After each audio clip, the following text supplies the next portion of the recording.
In the past decade, Israel and Iran have become one of the most implicable enemies in the international community. But once upon a time, just a few decades ago, things were totally different. For a short period in the 60s and the 70s, Jerusalem and Tehran had a discreet but strong alliance. Thousands of Israelis lived and worked in Iran under the protection of the ruling Shah regime. Iran sold oil, while Israel in exchange exported technology, exchanged intelligence secrets, and forged arms deals.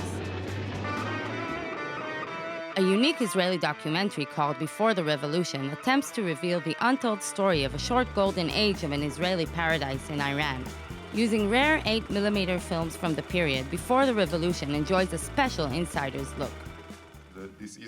The director, Dan Shadur, was born himself in Tehran just a year before the 1979 Islamist revolution, as his parents were part of the large Israeli expatriate community stationed in the country.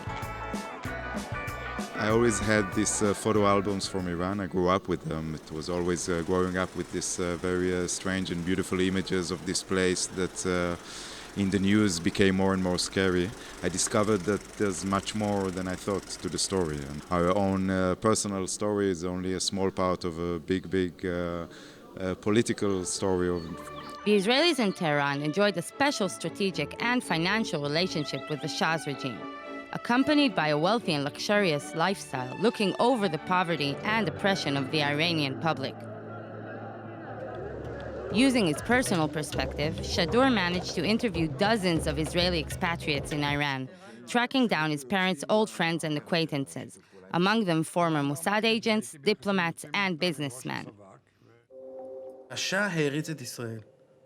השאה העריץ את ישראל בעיקר בזכות ההצלחה הצבאית שלה. אחרי מלחמת ששת הימים, שצה"ל וחיל האוויר מקים 7 צבאות של 7 מדינות ערב ב6 ימים, הוא מבין שישראל זה הקלף שצריך לאמר עליו עד הסוף. שיתוף הפעולה עם ישראל היה אדיר.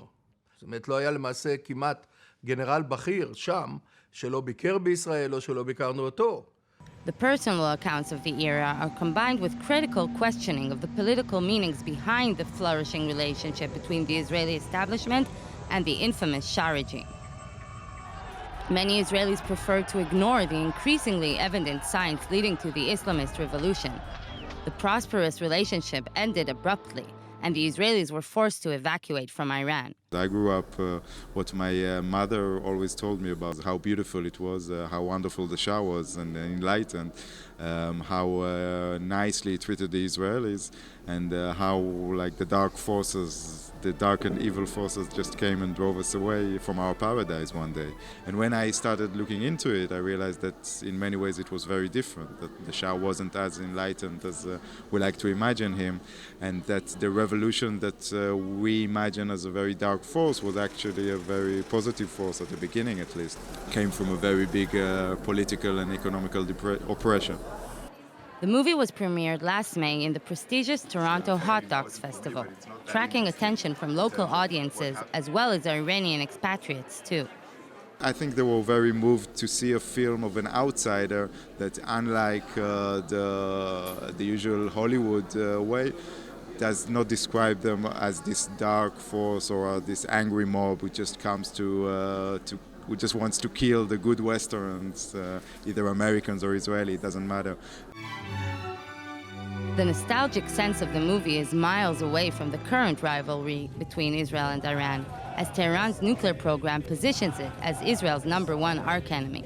Relationships between Israel and Iran weren't as great in the 70s, and maybe they're not as terrifying today. So I think maybe it's better to give up the nostalgia.